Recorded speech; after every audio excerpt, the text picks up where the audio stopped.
Hello, this is Brian Foster on February 24th, 2019. A happy Sunday at 4 o'clock Pacific, 7 o'clock Eastern Time, all time zones in between and around the world.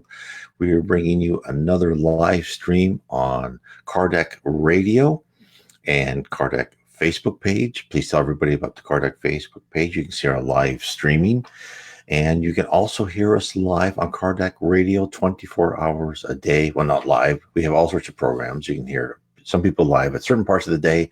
And then what they'll do, they'll play other programs on the other whatever many hours there are during the 24-hour period. So you can get Kardec Radio on your iPhone or your Android phone, and you can listen to programs about spiritism all you wish. I use it all the time. Again, you can just type in Kardec, Kardec, radio. And of course, in here is why we are here. And there's his name, Allan Kardec. And there he is right there, Allan Kardec. And you can also go to my site, nwspiritism.com.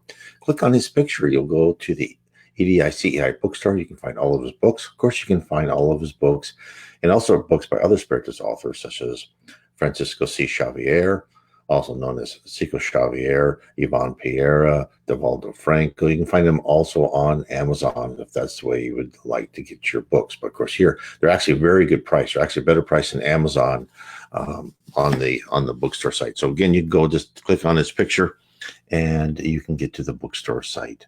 And they have a lot of spiritist books in English and actually other languages too. So I recommend that for everybody. So we are here talking about spiritism. And spiritism was brought to you by Allan Kardec. I just showed you the picture in the 1850s. And this was a wonderful revelation. This was actually what is known as the third revelation, the first being Moses coming down from the hill, and then Jesus Christ arriving as the second revelation.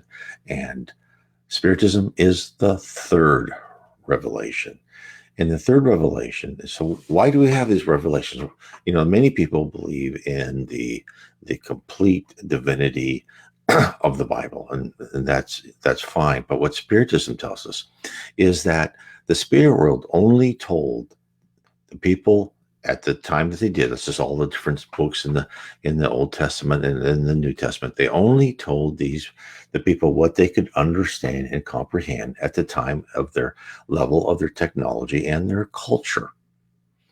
Now, in the 1850s, we reached a next higher level plane of the culture, and now they've told us more. And actually, the Spiritism has told us so much more. Before, in most religions, where you go after death, what happens, the processes, the procedures of the spirit world, how you're reincarnated, how your life is set out, what you do in the spirit world. Are there jobs in the spirit world? Do you keep learning? Is heaven something you just lay around all day? All those questions are answered in the book, the Spirit's book. And then also the other one, a lot of the questions where you may not be certain of in the New Testament talks about all the different parables and exactly what it meant. So why did Jesus Christ talk in parables? Because he couldn't say exactly what he wanted to, because he knew people wouldn't understand. So he left a lot of hints. And now a lot of those hints in parables are explained by Spiritism. So what are we doing tonight? Well, tonight we're talking on verse 22, also chapter 22 in my book, How to Live. And this is all from a 24-verse poem by Andre Luiz. Very short. Chapter 22, or the verse 22, is fostering of tolerance. And what this whole poem did is it took a step-by-step how to act on earth, how to transform ourselves on earth so that we can be a better person. We can advance spiritually. And when you want to know what that means, advance spiritually, that's why, hi, Matthew, hello to you. When you want to talk about advance spiritually, that's why the knowledge of Spiritism is so important, because it tells you what happens. What are the ramifications? Spiritism tells you about heaven and different levels of heaven and where you go. In Christianity, most of it is, okay, you live a good life, you're a good person overall. You don't have to be perfect, and you go to heaven. And in heaven, it's something there you're there for for all your immortality, right? You're there forever. Spiritism tells us why we are on earth. We are on earth because when you go to heaven, let's start from there. You go to maybe one of the levels of heaven of where you are on your spiritual ascension. And when you're in heaven, you can learn more. You go up and up and up. And heaven isn't just a idle pastime all the time. Heaven is work, but it's work that you want to do. It's intellectually exciting, and you never stop learning. And again, you're immortal. And when you die, you are yourself. You have your same character, your same personality. Your spirit brain's has a lot more capacity, but you are basically your same personality. So what it tells us is that our job here is to ascend, is to remove the blemishes, the bad characteristics, the primitive emotions from ourselves, and replace them with love, charity, fraternity, and honesty. Right? That is why we are here. So it's more than just living a good, decent life, not hurting anybody, or retiring to some cave as a monk or a monastery. No, it's you also need to engage yourself, other people, and then really work to improve yourself and at the same time improving others. And one of those steps for improvement is fostering of tolerance. Now, what does that mean? And this is why I wrote this book, How to Live Inner Peace Through Spiritism, is to go through, okay, so each one of the stanzas of his poem, I try to interpret what does that mean? And then how do you get there? And it's not easy because we're on verse 22 and they've already left me behind, as step by step. And I'm just trying on each of these. So it's no one's telling you this must do this to be perfect. It's something that you will try and build upon in life after life. We don't come here just for one life. We come here for multiple lives, maybe thousands of lives, could be millions of lives. I'm not sure. But I do know that we're all here and hopefully we improve in each life. And improve meaning change your personality, right? Improve your personality. Don't talk bad about people. Don't, what I'm saying is, bad gossip. Don't cheat. Don't steal. Start following this, your conscience. Your conscience is that inside law library you have where you can interpret every event. And if you feel bad about doing something, if you think you're hurting somebody, then don't do it. Now, sometimes you may think you're hurting somebody, but that person kind of needs a little bit of focus and attention. Then your conscience will tell you, well, you may not like doing it, but it's something necessary to help somebody else. So always kind of think these things. Meditate if you're not sure about things. Meditate through them. Now, let's get to the point. Fostering of tolerance. So tolerance, it sounds so easy, doesn't it? You love all, you smile upon everyone, and be kind to those who you meet. It's very simple in theory and harder in practice. It's not difficult as far as controlling your speech or gestures, right? But the challenging part is your emotions welling up inside you. The spirit Andre specifically mentioned this because he knows full well that as a human, we have built up within our instincts a predilection to strongly desire conformity. That's why we have tribes. That's why we have people stick together, right? And it makes sense. It was actually, this urge was beneficial once upon a time when we were huddled together in tribal groups and were forced to defend our territory and our lives at a moment's notice. But as time went on, civilization had a warrior class, which also promoted conformity.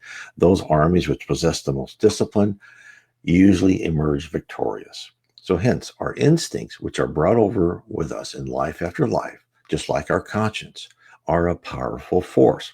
As with any power, it can be used for good or bad. It all depends on how we shape it. This is precisely why we are on the earth this moment. Our job is to break down the old accumulated habits, which made us successful in a primitive world, and now we're in a world of atonement, and develop new habits, which will enable success in a true civilized planet where hate, envy, war, and inequality is greatly diminished or completely eradicated. In this new globe, which according to Spiritism, the planet Earth is aiming to arrive in the future, Only those who have transformed themselves into mature and civilized beings will be allowed entry. Oh, hello, Rosalind. Everyone else will be sent in their subsequent lives to a planet similar to Earth as it is now, a planet of atonement, where one lives paying for past debts and attempting to cast off detrimental attributes. On the other hand, those who have learned how to foster tolerance will be invited to a planet of regeneration, a place where our lives will be a paradise as compared to our present circumstances. And the Earth is on track to become a planet of regeneration.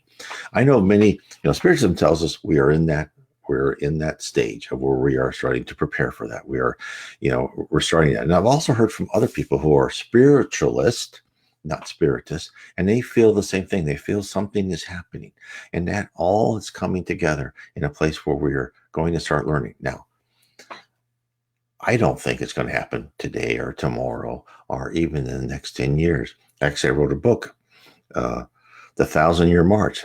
I think it could be 1,000 years, but remember, it's just been 2,000 years since Jesus Christ came to earth. So I think another 1,000 years is reasonable, but other people think it will come quicker. So I'm trying to look at the long term. I do know is what they've said in the spirits book is when we get past 50% of people who are actually truly spiritually mature, right? Then you don't have to be perfect. You're not Mother Teresa, but at least you start following your conscience. You start treating people well. You know that wealth is something you need to support yourself, support your family, but it's not something you take advantage or cheat people in order to accumulate it. Right now, I remember, I forgot where this was said, but it's about 30% of people will rise to heaven from the planet Earth. Those are people who are good and decent in their everyday lives. They don't have to be saints. But once we get another, that much more, right? Once we got people coming and reincarnating, and of course, then also spirits to say more and more people reincarnating who are truly good people, spiritually mature. It will become more and more. And as those people become examples to others, we will start having that effect. So it's not that straight line. I think it's more of a hockey stick of us getting to become a planet of regeneration. Now, let's talk about what is, there's Crystal. Thank you. Oh, pass on to the team. Oh, thank you, Crystal. What is tolerance? So let's talk about that. The Spirit Emmanuel explains the importance of tolerance and the being of tolerance. This is what Emmanuel says. Emmanuel was the spiritual guide for Chico Xavier. He says, tolerance is the foundation of all true progress.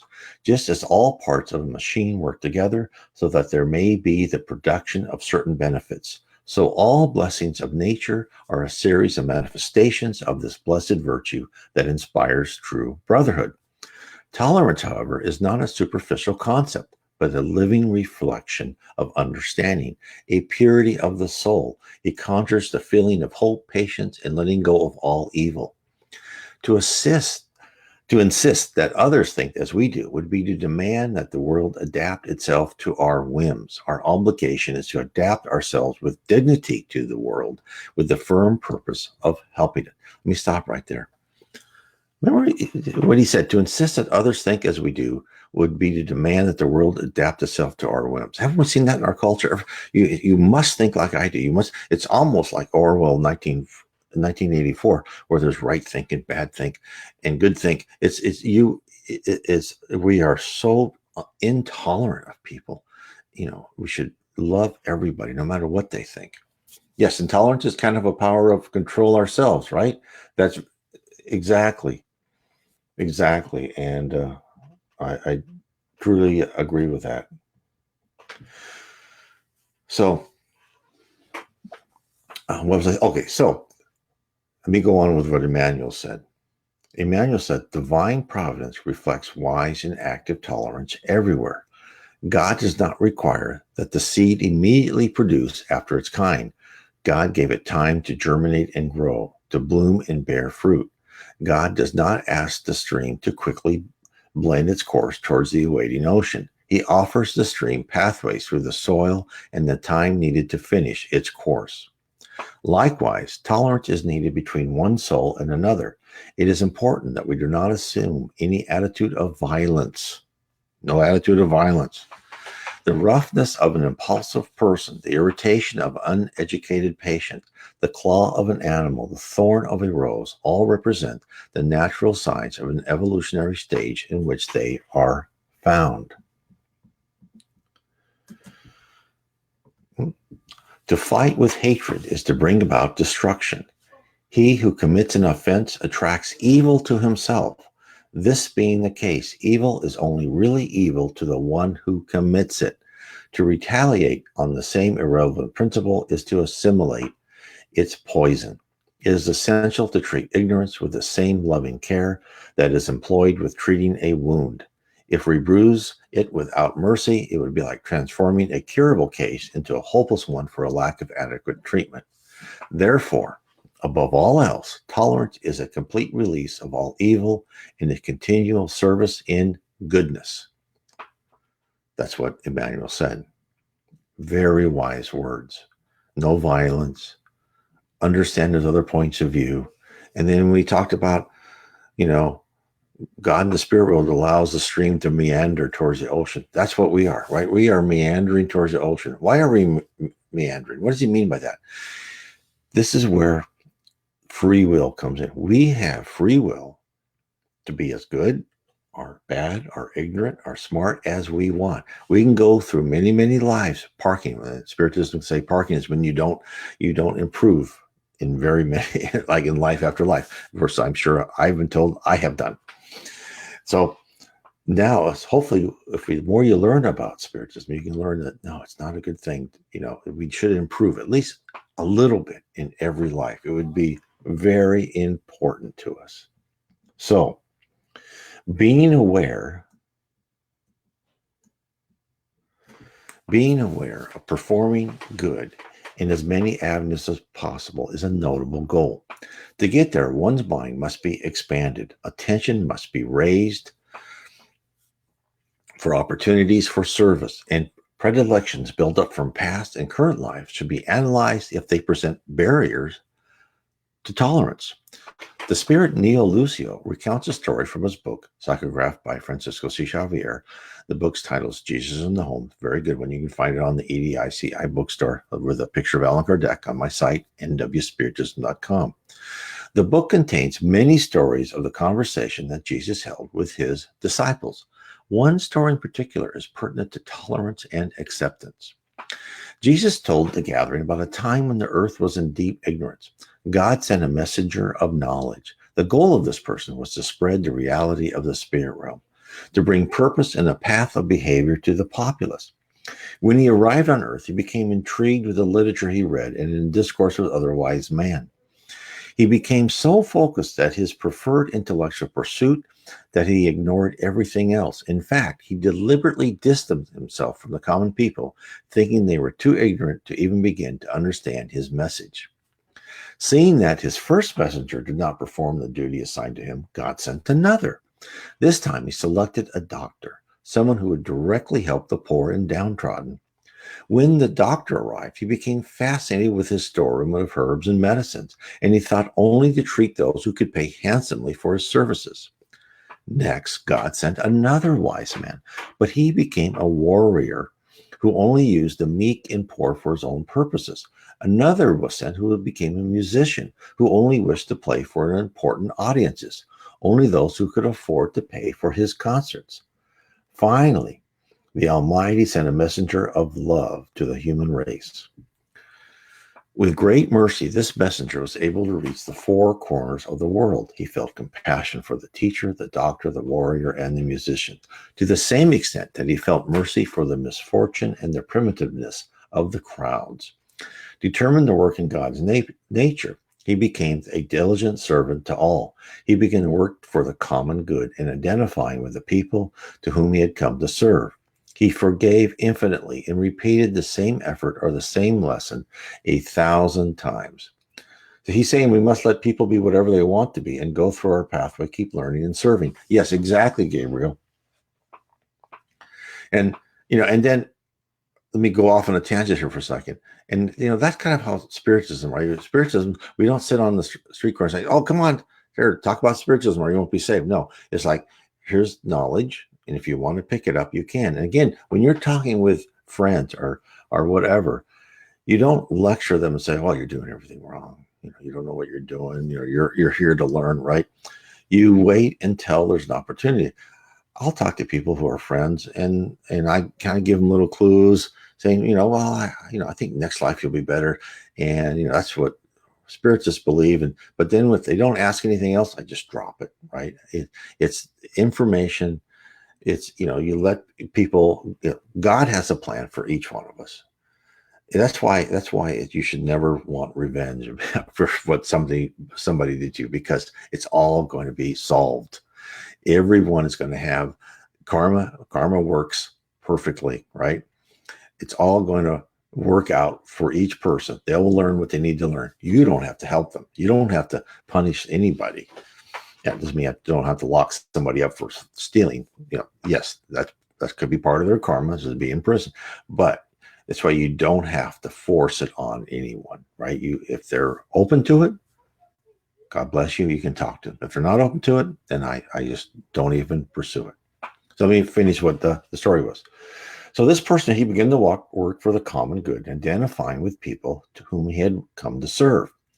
He forgave infinitely and repeated the same effort or the same lesson 1,000 times over. That's what I just said. If he was humiliated or persecuted, he tried to see the offense as a beneficial challenge to his ability to perform regenerating deeds so that he could bear witness to the trust in the Father who had sent him, in order to love his brothers and sisters and struggle without holding back. Many times he was compelled to pray for help from heaven when faced with the claws of slander and sarcasm. Nevertheless, he found in the lower manifestations of human nature even more reasons to dedicate himself with more fervor to better his fellow beings, who had yet to come to know the grandeur and sublimity of the benevolent Father who had given them life. So, this is the true meaning of why Jesus washed the feet of his disciples. He sought to convey that he who serves must think of themselves as the most humble, the most tolerant. To be tolerant doesn't mean to put up with people. It goes further than that. It means to love them, even in the face of unrealistic views, which we see all the time, ideas and preconceptions. It means to be patient with the lack of learning and progress. It means that one must be willing to keep trying, even in the face of repeated failures. It may not work for a friend, it may not work in this life. It may have to work in the next life. For the truth may be that some people will only be cognizant of reality after several or more lives. But fear not. Those seemingly inconsequential encounters will lay dormant as seeds which will sprout unexpectedly at the right moment. But this is difficult. I know tolerance is difficult. It goes against our nature. If there weren't any people being tolerant, it would be easy, right? If there's nobody else, you'd be tolerant of yourself. But this isn't the case, for we must learn to live with younger, less mature souls. It's part of our required learning. We'll need to do that as we rise in the spiritual ascendancy. We will be on this planet or other planets working with more ignorant, less knowledgeable souls and spirits. So many spiritually and psychologically immature humans are unsure of their conduct, belief systems, and even basic civilized interactions between people. They lack knowledge and certainty of who they are and their approach to life. Hence, they are insecure and vulnerable to bad and ignorance influences. Happens all the time, does it not? We see that all the time. Unfortunately, the most pervasively negative influences are all around us. Media, television, the internet, good and bad for each of those. Our current culture looks up to no defined, to no defined moral authority or code or conduct. The only badge of distinction is he who yells the loudest or who can define themselves as the greatest victim, which many people are calling victim Olympics, which I thought is a great deal. Don't think of yourself as a victim on earth. You are put in the place, the culture, the economic strata, the country where you need to learn your lessons, right? Do the best you can when whatever you're given. All these are truly and totally unproductive behaviors in a quest to ascend spiritually. The Spirit Joanna succinctly describes this vast group. This is what she says about individuals who really don't know what they want. This is what he says. Such individuals do not really know what they want, where they are headed, or how to behave, for they are in a sleep state which has flashes of lucidity but soon returns to numbness. Since they are so concerned about others, they forget themselves, disparaging themselves or being aggressive, whereas they should simply awaken to their own. Oh, there's. So I'm needing, Gabriel says, I'm needing tolerance a lot. Thanks for this class. I'm really doing this reflection. I take my 4 children to, the Federation of Spirit must be Sao Paulo, since they were babies. But my older daughter's 18, doesn't want to go there anymore. Well, yes. And same thing with my son. So my son is now, and I don't want to talk about him too much because he won't like that. He was the same way. Yes, good people make the victims take. Yeah, that's true. But that's why when they're teenagers, if they want to walk away, I did not force him to be part of our group. Is our God at home, right? And he didn't even want to do that after a while. It's okay. I'm not going to force you. But now, later on, he's starting to ask me questions. So you know, if they want to walk away for a bit, God bless them. But I tell you, the seed, you're planting the seed. You're doing what your parents should do.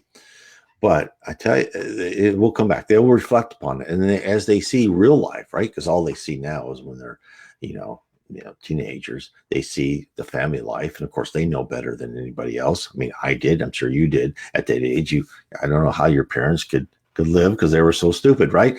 But this will get into them. And I tell you, now I'm seeing the seeds like 3 or 4 years later. He's asking me questions that is showing like, oh, okay, maybe his dad wasn't as dumb as he thought he was, right? So anyway, I'll just say, be patient.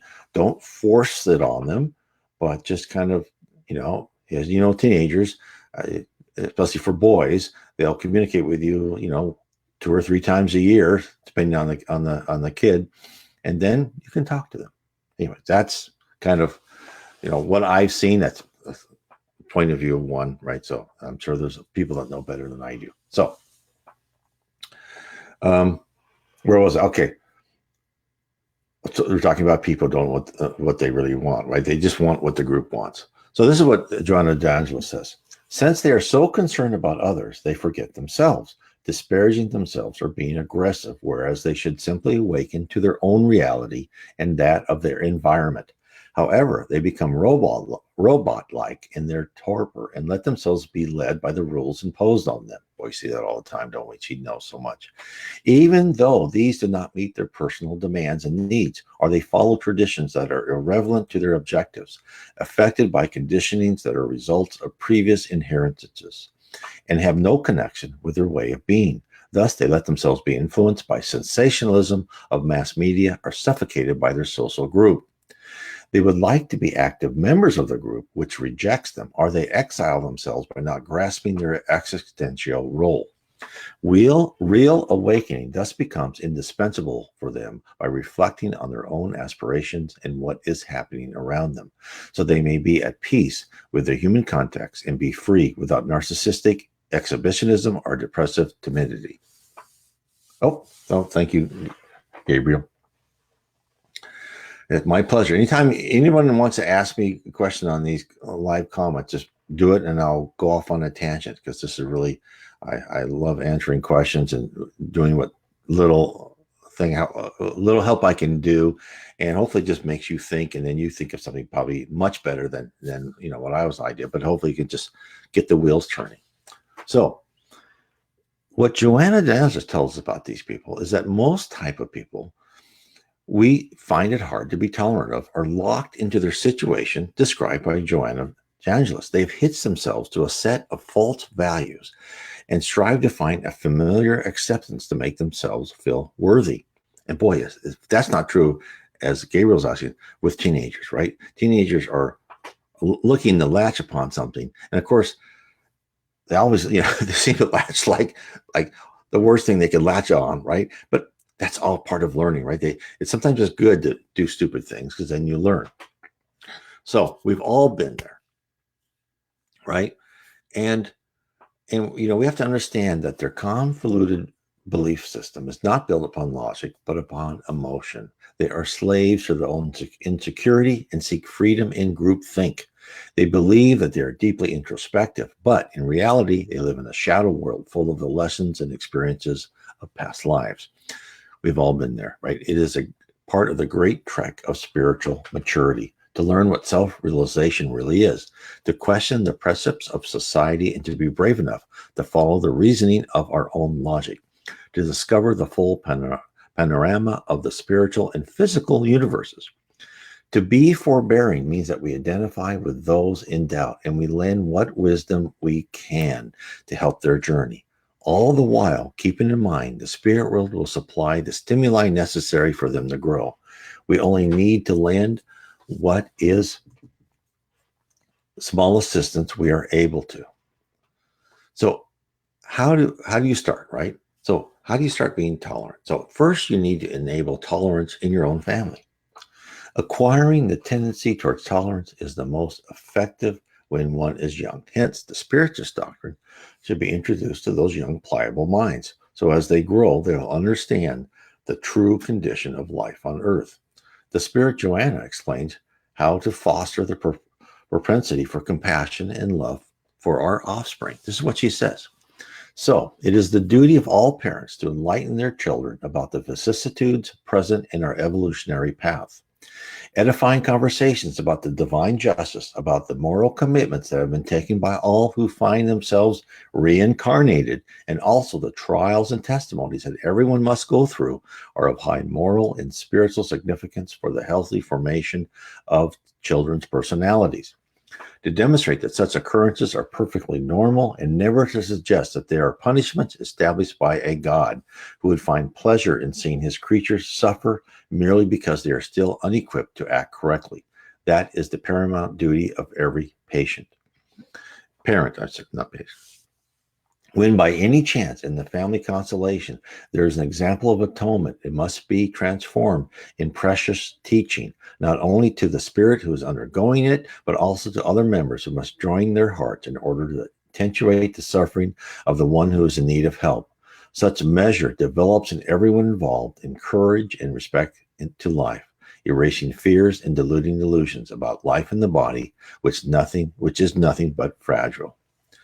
So this same approach with a wider circle of family and friends helps establish the broader view of life, that life and the arc of multiple lives must be seen in context as stepping stones from one platform of knowledge to the next. We never stop learning. We are always given tasks and homework through the trials awaiting us. And that's what's so important. It is you need to know that, and tell your children. That's what I've told mine. Good things are going to happen, bad things are going to happen in your idea, but never think. And I can't tell you how many emails I get as saying, why is God punishing me, right? And I keep telling you, God does not punish. It's like the child who goes to school and says, I don't want to go to school today. And why are you punishing me by making me go to school? Well, you send that child to school because you know that child must become civilized. If you don't, you are not doing your duty as a parent. That's all that's happening to us. Now, us here is like the child who cries because you made him go to school. At the moment, you are the worst parent ever. You are horrible. But we as a parent know we're doing this with love, and it's necessary for the advancement of the child. There's no difference in what the spirit world is doing for us. We are not ever being punished. We are being taught. Now, in our translation of what's happening to us, it is horrible. And usually, but we've in some of these hard trials that people go through are only there because they never learned from the more easier lessons. But would you want an uncivilized child? No. And does the spirit world want an uncivilized spirit who will never become helpful in the spirit world, who will never achieve anything? No, because as you go higher and higher in the spirit world, you have more and more power, more and more responsibilities. And the nice thing, the wonderful thing, the miraculous thing about this is your job and what you want to do becomes just much more exciting as your power grows.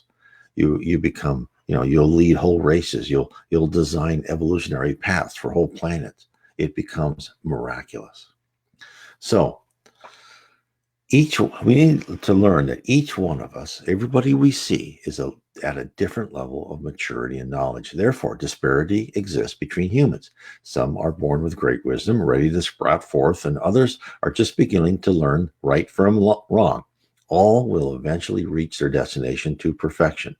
But in the meantime, each will experience vastly different sets of tribulations, each according to their educational needs. Hence the calls for toleration by the spirit realm. Andre Luiz reminds us of the disparity of humans on earth.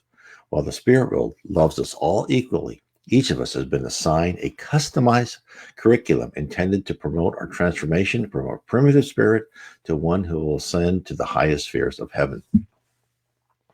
Christ understood the need to reach out to everyone. His disciples and the populace of his time were amazed that he dined and fraternized with publicans and known sinners. Publicans, according to the definition of the time, were hated tax collectors. No wonder they hated him. The worst of the worst, for they forcibly gathered money from people in every manner. What was even more notable is that Jesus accepted Matthew, a publican, into his tight circle of disciples. So now how do we start getting tolerance into us, into our heart? So setting the stage for tolerance is a constant battle. To appear calm and benevolent to the world, we must be peaceful internally. The Spirit Emmanuel gives us insight to this problem. Educating the sight, hearing, taste, and impulses represents the primordial foundation for constructive peacefulness. We usually hear, see, and feel according to our inclinations and not according to what is real. Reinterpret certain pieces of information according to our inner disharmony. Yes, like the artist, exactly, Matthew. Rather than the good intentions in which they were initially set. We observe situation and events with the light or darkness infuses our mind. We feel with the reflection or chaos we have instilled in our own understanding. For this reason, serenity must envelop our steps as much as possible as we face the conflicts that surround us in our present circumstances. Without calmness, it is impossible to discern and to work for the good. Without peace inside of us, we'll never know the reach and the realms of true peace. So what did he say? Achieving inner peace can't be bought. It is not a rote prayer or chant. It is a climb of dedicated study and gradual inner transformation, and it must be accomplished on your own terms. No one can describe you with perfection, only you. No one knows what are the hidden corridors or primitive impulses that need to be swept away, only you. Therefore, the need to fully understand why you're on earth, where you are spiritually and materially, and where do you wish to go are all questions that must be answered. Even starting on this journey will bring real benefits. Stress will be reduced and harmony restored. Where darkness and foreboding reigned, light will cleanse. Events on the physical plane won't hold the importance they once had. I tell you, I've seen it all the time. When something happens, and now that I'm learning more and more about spiritism, it's like, okay, yeah. I mean, just a while ago, somehow, someone, I don't want to say anything bad, but somehow we lost, 2,500, right? And we feel that was not fair, but that's okay. You just write it off. It's just money. And hey, who knows? In a previous life, I may have owed that person something, or I might have taken money from someone, and now that's my lesson to learn. So I didn't let it affect me. If 15 years ago, I would have just taken all my time thinking, oh, I hate that person. How can I get revenge? How can I punish that person? Right? I would have just been a tight ball of stress. Now it's like, okay, well, okay, I'll just learn that lesson, and I'm not going to worry about that person. It's as Spiritism tells you, you actually feel more sorry for the criminal than the victim. The victim, as you're going through your trials, tribulation, you're actually learning something, and you are atoning for what you've done wrong in the past. The poor person who is the criminal is actually gathering bad karma and will have to go through subsequent lives or in this present life have to go through trials and tribulations to help remove that primitive emotion and help them begin to learn to follow what? To follow their conscience and their instincts. That conscience, I cannot say this enough, that conscience is so important that we start listening to it. It is a wonderful thing. And I tell you, as you listen to it, and as you follow your conscience, and then as you go through, and you go through this poem in my book, How to Live Inner Peace Through Spiritism, and you don't even have to do this, just read about Spiritism, and then learn to forgive. As Jesus said, forgive 70 times 7, right? It really, selfishly, it helps you first. It doesn't help the other person. It really helps you more than anybody else. And that's why we have to grow spiritually. We have to be, spirits themselves, so selfishness is the root really of most ill will and evil. But we have to be, as also said, we have to be somewhat prideful and a little bit selfish as we learn and improve ourselves. And that's beneficial, right? We have to sometimes focus on ourselves. And kind of the conundrum, the counterproductive, intuition is sometimes the more you focus on yourself, really you end up focusing on everybody else. And I've seen that happen for me. The other day I was, I've written about this where in one of the earlier chapters is you have to be aware of your surroundings. And, when you see things, you help people you can. And what I've done so many times is I'm the person, like when I walk to work, right? I get off the ferry and I walk to work, and I'm just like auto program. I don't see anything left and right. And I just kind of go. And I've tried to get myself so I can be aware, right? I can be aware of my surroundings and my environment and not just concentrate on one thing. You need to do these things, different levels, but you need to have, the ability to go from one to the other.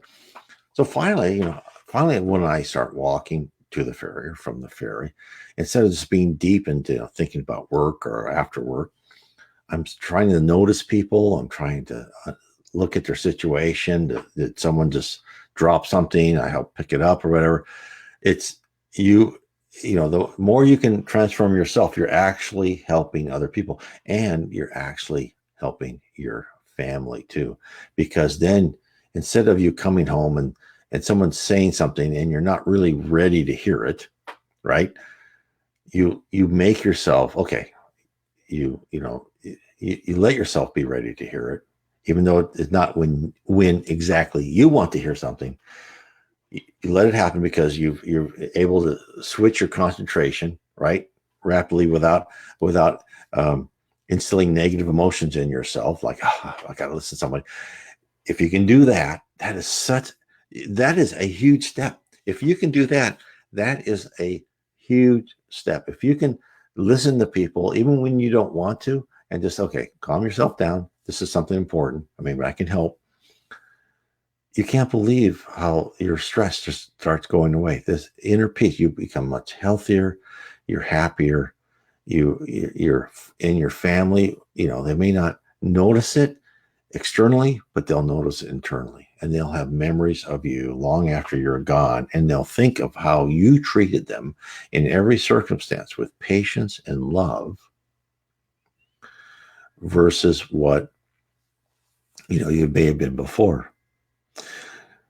So that's the way to do it. There was a funny conversation that someone told me that their wife heard at work. He was at work, and they're working in these cubes, kind of like I do, where you can hear everybody else, and they could tell there was a father talking to his daughter, and he goes, oh, you don't want to clean your room? Well, go ask your mother if you can clean your room. And then he waited a little bit and goes, oh, your mother doesn't want to clean your room? Oh, that's too bad. Well, go ask your sister. So, it's just the fact that everyone was like laughing at this time, because then she came back and says, well, my sister doesn't want to clean my room. He goes, well, that's terrible. I guess that just leaves you. They just said it was a perfect treatment of rationally talking to a child. Of course, I love children, but they'll spend more time saying why they shouldn't have to do something, and I've done the same thing, than actually doing something they should do, right? That's just the nature. But he handled that so calm and understandingly. Like, okay, well, here's your options. But then, of course, she found out that no one else wanted to clean her room just, because she didn't want to. So it's a good lesson, and it was handled so well. Yes, yeah, I'm trying to listen more to people and relate them as I talk to them. I concluded not only helps them, but me. Exactly, Matthew. So you're seeing exactly the effects of listening and the fostering of tolerance. So these are great things that and then you're helping them, because then you're making them feel better. As Spiritism also says, giving to charity and giving to people doesn't mean money, right? It means your time, good advice, or just a shoulder to cry on. That's really more important than anything else. So, is there any other questions? If not, I think we've come to the end of the fostering tolerance. Again, I want to remember everybody, remember, I forget it, is tell your friends, share this live streaming on Facebook to other Facebook groups, tell your friends about Kardec Radio, and also go to my site. You can get on my YouTube channel. I will post this to my YouTube and my BitChute channel, so you can see this later. And I post a lot of other videos, like 5, 4, 3 minute, 6 minute videos on different aspects of Spiritism. I also have many videos that have been translated to Portuguese that go back to people who speak Portuguese. And so remember, it all started with here. And as I say all the time, this book, you can find this in PDF. Just look up Allan Kardec PDF. You'll find actually all his books on PDF. It's wonderful. And then, so remember that. And then please, if someone needs help, please help them. And, if you can put Spiritism and talk about, you can go to Spirit's book. Oh, Gabriel, have a marvelous week. Many blessings. And then Glacia says, parenting is not easy. However, I am feeling encouraging right now. Thank you. I wonder how we're not supposed to engage to the anger that these people have. Yes. I know. It is not a simple thing, is it? Not at all.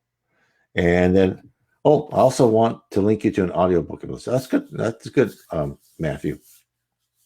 And yes, so the anger that these kids easily express most of the time, it is so hard. It's almost like a smartphone is like putting a nuclear weapon in the hands of a teenager. They just get, and it's just the worst thing. And so I recommend parents regulate that one very carefully. I know sometimes it's impossible. Not that I was successful at it, but this culture is a tough one to raise children. I'm not going to lie about that, because of the influences, and the influences are not ones of, we should be good and spiritual. No, we should be intolerant of everybody. And it's good to, it's good to mutilate your face and your body, all those things. I don't want to be too prejudiced, but, come on. It's really difficult, and it's not easy being a parent. And God bless everyone who is a parent and who are helping other people. Anyway, I want to say good night, everyone, and hopefully see everybody here next week. I will talk to you all later. Bye-bye.